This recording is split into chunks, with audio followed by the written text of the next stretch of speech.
Your identity can easily be represented by the objects that you own. An object that I own that I think represents my identity is this lacrosse stick. Now, lacrosse sticks are all pretty similar. There's this long stick, it's called a shaft. This is typically made out of carbon or aluminum.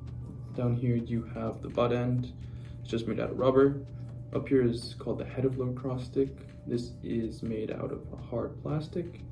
And in the head here you have a nylon netting-like material. This is where the ball is going to go. It obviously holds it in there. Now, in the game of lacrosse, you use the stick to do many different things. You can use it to hit someone else's stick to try to get the ball out. You can use it to pass the ball, scoop the ball off the ground. So there's many different uses for this stick in the game of lacrosse. And by possessing this object, people may assume that you play lacrosse, you're athletic, and that you have a positive work ethic, just because those are the qualities that are typically affiliated with this sport and the people that play it. This object is very important to me because I've been playing lacrosse since I was 7 years old. Lacrosse has taught me many things. It's taught me how to work hard, have good sportsmanship, and to have success by working as a team.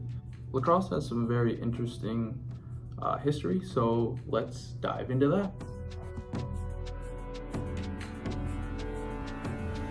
Jane Clayton explores the rich history of lacrosse in the article titled Origin and History. Clayton explains that lacrosse is a deep-rooted history in the Native American Indian community.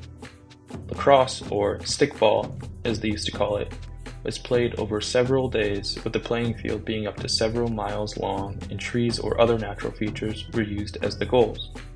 The sticks they used were simply a small wooden hoop with fabric used to keep the ball inside that was attached to a straight wooden stick. Different versions of the game can be traced all the way back to as early as the 12th century. The game quickly spread to other tribes and communities who each put their own unique twist on the game. Lacrosse began to spread outside of Native American culture through European settlers in the 17th century. As the sport's popularity grew, organized leagues began to form, and it became lacrosse as we know it today.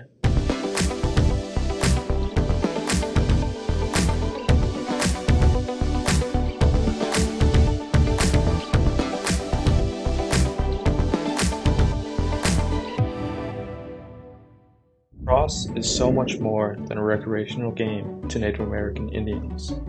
It is a tool they use to guide them through life. In an article titled The Native American Origins of Lacrosse by Leslie Kennedy, it shows how important lacrosse was to early Native American Indians.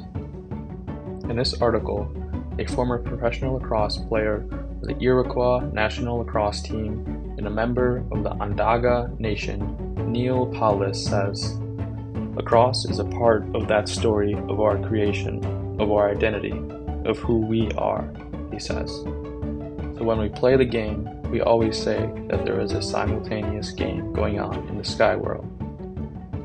Not only is lacrosse seen as a connection to their ancestors, but this game is used to build individuals' strength and character.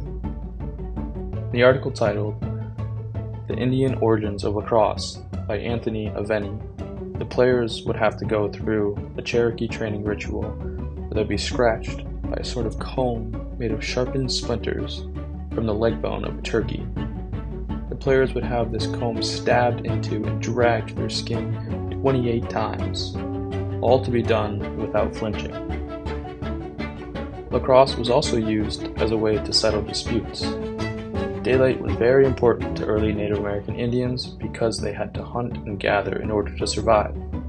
Lacrosse was a fast, easy way to battle and find a winner. Native Americans continued to honor this sport and use it as a way to represent their history and culture. Through these practices, you can see that lacrosse is engraved into their lives and not seen as just a sport or entertainment to them.